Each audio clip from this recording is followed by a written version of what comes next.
시청자 여러분 안녕하세요. 이진호입니다. 오늘은 YG 엔터테인먼트와 이하이 양에 대해서 얘기를 나눠보려고 하는데요. 대한민국 최고의 가요기획사를 자처했던 YG 엔터테인먼트가 최근 추락을 거듭하고 있습니다. 그간 지드래곤과 탑 등 각종 마약 의혹과 승리의 버닝썬 논란, 최순실 조카의 버닝썬 관련 의혹, 탈세 의혹 등 각종 의혹에도 끄떡 없었던 YG 엔터테인먼트였습니다. 이 때문에 정치권의 뒷배경이 없으면 불가능한 일이 아니냐 라는 의혹이 나오기도 했는데요. 하지만 그런 YG 엔터테인먼트가 최근 한서희 양의 제보로 촉발된 BI의 카톡이 공개된 이후 휘청이고 있습니다. 그야말로 카운터 펀치가 된 셈인데요. 이로 인해 YG를 최고의 가요 기획사로 키웠던 양현석, 양민석 대표가 동반 사퇴하는 초유의 사태를 맞이하게 됐습니다. 물론 양현석 대표의 사태가 요식행위라는 지적도 나오고 있습니다.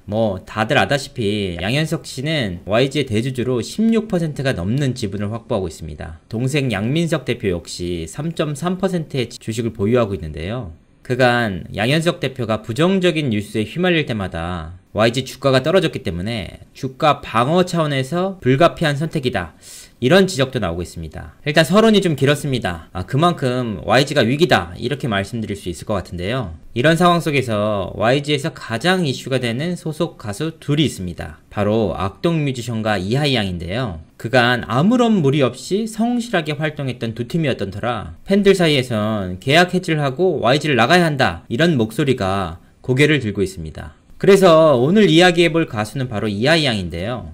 개인적으로는 너무나 안타까운 가수라 조심스럽게 언급을 해보려고 합니다. 이하이 양 같은 경우는 뛰어난 재능에도 정말 너무하다 싶을 정도의 대접을 받았습니다. 이런 위기 속에서도 이하이 양은 지난 16일 SBS 인기가요에서 1위 트로피를 차지한 이후 YG에 계신 많은 직원분들께 감사드린다, 이런 수상소감을 전하기도 했습니다. 많은 분들이 이런 발언에 대해 이해가 안 간다, 멘탈이 정말 강한 것 같다 라는 의견도 나왔습니다. 하지만 저는 이런 이하이 양의 모습이 안타까울 따름인데요. 그도 그럴 것이 이하이 양의 이번 활동은 2016년 4월 서울라이트 이후 3년 만의 활동이었습니다. 모두가 아다시피 이하이 양은 2012년 SBS K-POP 스타 2위 이후 YG 엔터테인먼트와 계약을 맺었는데요. 지난 6년간 제대로 활동한 앨범이 3장에 불과했습니다. 산술적으로 2년에 한 번꼴로 컴백을 한 셈인데요. 본인에게는 얼마나 귀한 활동이었겠습니까? 감사할 수밖에 없다 라는 말이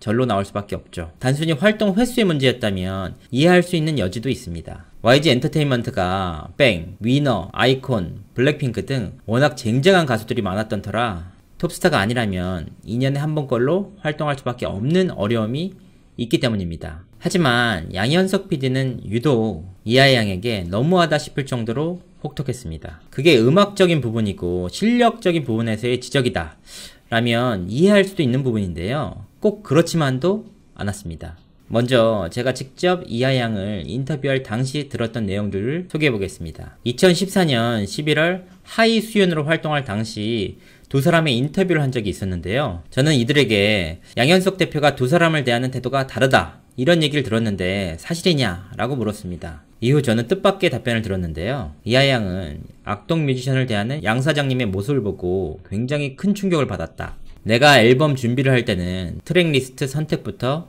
앨범 녹음, 재녹음, 안무 연습, 프로듀싱까지 일거수일투족을 컨펌한다. 굉장히 엄격하게 통제하는데 하지만 악동 뮤지션에게는 그냥 모든 걸 믿고 맡겼다 라고 말을 했습니다. 함께 활동을 하던 이수연 양 역시 굉장히 놀랐다. 하이 언니에게는 유독 엄격한 것 같다. 이번에 하이 수연을 하면서 양 사장님이 녹음실에 처음 들어왔는데 굉장히 생소했다.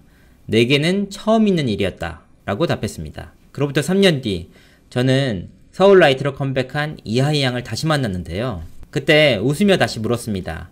아직도 양 사장님이 엄격하게 대하느냐? 라고 말이죠. 그때 이하이 양은 여전하다 라고 웃으면서 인터뷰를 통해 그런 말을 하면 조금 더 잘해줄 거라고 생각했다. 하지만 똑같았다. 대신 그때보다 조금 더 많이 웃어주시는 것 같다 라고 답했습니다. 이와 같은 발언은 인터뷰에서 뿐만이 아니었는데요. 방송에서도 폭로성 발언이 이어졌습니다. 이하이 양은 양현석 대표에 대해 내겐 지적을 엄청나게 한다. 의상도 머리도 무대도 다 문제라고 한다.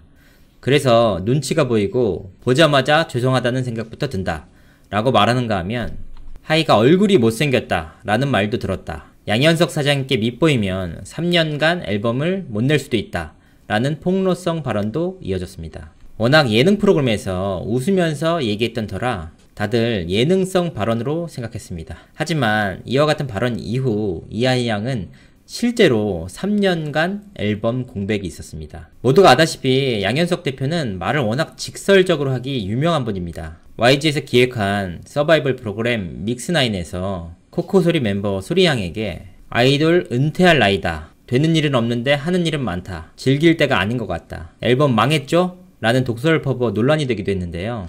카메라 앞에서 그 정도에 있는데 소속사 연습실에서 양현석 대표는 어떨지. 어찌됐건 그만큼 이하이 양에게 혹독했다는 의미인데요. YG에서 철저하게 소외됐던 이하이 양의 이름이 양현석 PD 입에서 오르내린 것은 지난 3월이었습니다. 양현석 PD는 당시 이하이 양의 앨범 작업이 거의 끝나간다면서 2019년 이하이 양의 2번 컴백 약속드립니다 라고 적었습니다. 그런데 진짜 문제는 이 글은 YG가 버닝썬 논란으로 한창 위기의 중심에 섰을 때 나온 발언이었습니다. 그리고 모두가 아다시피 최근 활동 역시 YG의 위기와 맞물리면서 이하이 양이 굉장히 난처한 상황에 처했습니다.